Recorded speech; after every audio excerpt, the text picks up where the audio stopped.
Whenever this man loses emotional control, his eyes glow red, unleashing devastating world-shattering energy. This has also caught the attention of the relevant authorities, who sent Trevor, a fellow actor, to infiltrate Simon's life. In Simon's home, he found a wall covered by a white sheet tearing it away. He saw shocking cracks as if the wall had sustained a massive impact. He quickly planted a monitoring program on Simon's computer for future surveillance. In fact, Simon's unique physiology began showing signs back in his childhood. When Simon was 13, a sudden fire erupted in the kitchen. Young Simon was trapped inside, however. Inexplicably, after the firefighters rescued him, the paramedics' examination revealed he was completely unharmed. Your son shows no signs of smoke, inhalation, he's got no cough, no burns, not even skin irritation. I don't think I've ever seen a healthy 13-year-old in my life. So is everything okay? He's great. We could do a chest x-ray, but I really don't think that's necessary. The Department of Damage Control is tasked with protecting the nation from paranormal threats. In their internal meetings, it was revealed that they are facing immense budgetary pressure. With half their prisons empty, Congress is auditing their spending, forcing them to produce results as soon as possible. The person in charge emphasized that everyone must prove their worth. Fortunately, the DDC has already gathered several leads in their investigation of Simon. The kitchen fire report from when Simon was 13, a portable toilet explosion on a film set last year, as well as Simon's hard drive data obtained through Trevor. These incidents all link him to anomalous activity. However, through his interactions with Simon, Trevor senses he's merely a sensitive soul and begins to doubt the threat he poses. DDC issues new orders with Simon's mother's birthday approaching. Trevor must attend, wearing a wire, to infiltrate his family and uncover the truth about the fire. Trevor hesitates, feeling that this crosses a line, but under the threat of being sent back to prison, he is forced to comply.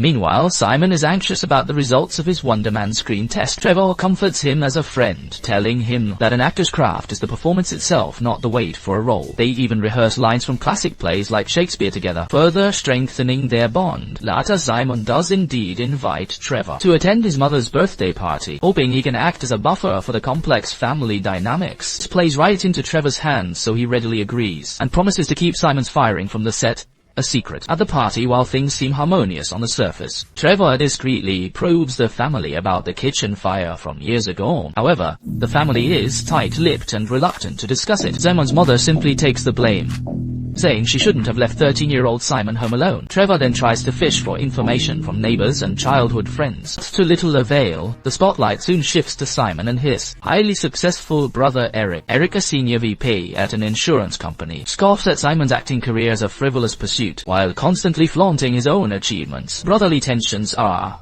at a breaking point. As the conflict escalates, Eric questions his mother about whether she's still secretly supporting Simon. He ruthlessly exposes the fact that Simon was fired from the production, accusing him of never contributing to the family and doing nothing but escaping reality. Simon has no interest in helping this family. All he thinks about is himself. He spends his entire life goofing off and somehow getting encouragement from you to keep doing it. Goofing off? Who says goofing off? Come on, I don't know what else you'd call dicking around auditioning for over a decade when there's no discernible change in your career.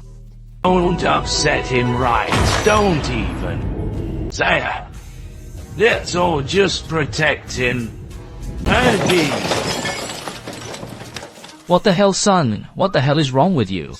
In the aftermath, Simon spirals into a state of profound guilt and fear. He feels that his acting career and even his entire life might be over.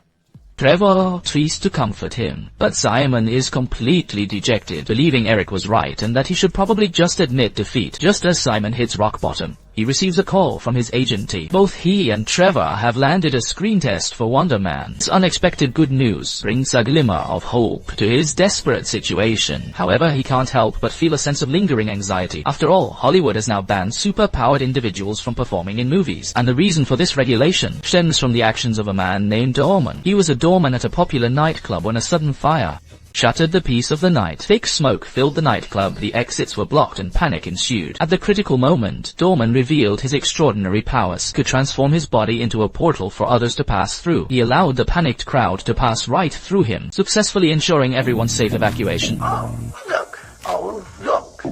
Oh, look at that! There's the other side! Holy shit! It works! Everyone, follow me. Access to the mall.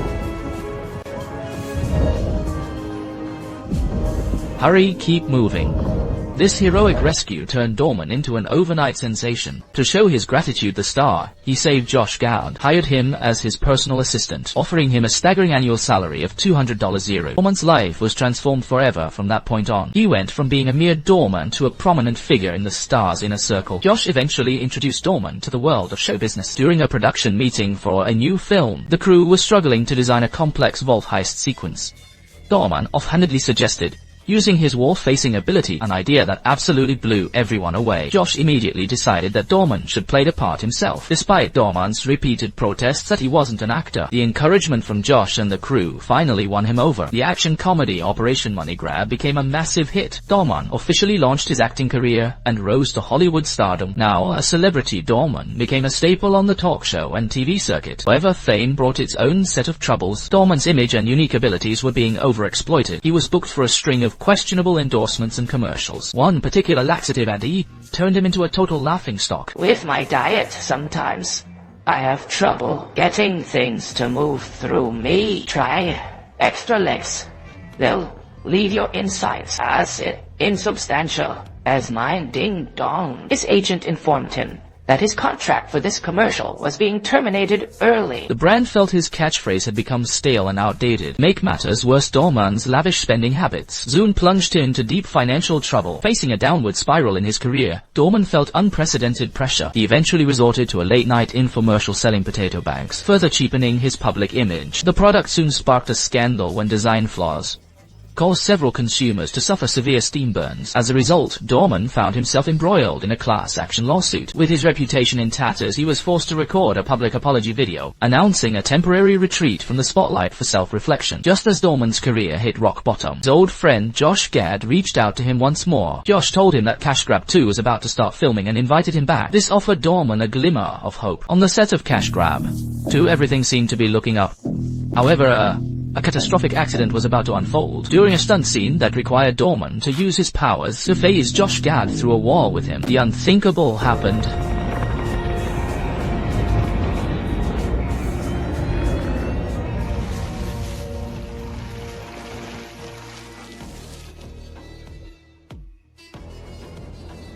Where is he?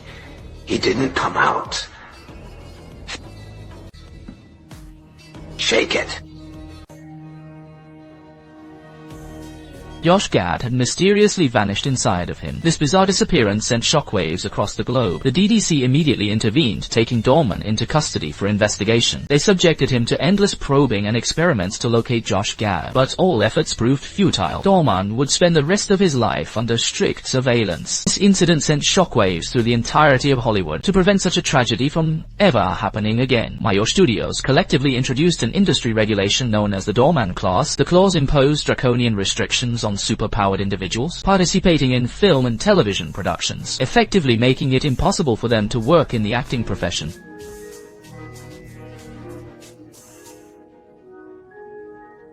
The insurance premiums required for them are now astronomical. Everything okay? Is it bad news? Oh no, this is good, so good.